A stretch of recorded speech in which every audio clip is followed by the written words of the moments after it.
এবার হেসেলের আরও একটি নতুন ভিডিওতে আপনাদের স্বাগত জানাই। আজকের রেসিপির নাম মাশরুম কারি।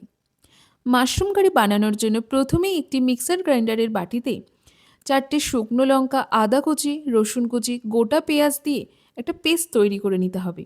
এবার কড়াইতে তেল গরম করে নিয়ে তার মধ্যে ছোট টুকরো করে কেটে রাখা আলু, স্বাদমতো নুন ও হলুদ গুঁড়ো দিয়ে ভেজে নিতে হবে।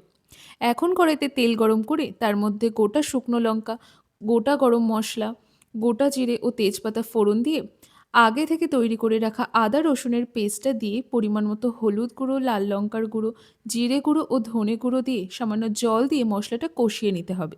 মশলাটা কষানো হয়ে গেলে তার মধ্যে টমেটো পেস্ট এবং স্বাদমতো নুন দিয়ে ভালো করে মিশিয়ে কেটে রাখা মাশরুমগুলো দিয়ে মিশিয়ে নিতে হবে।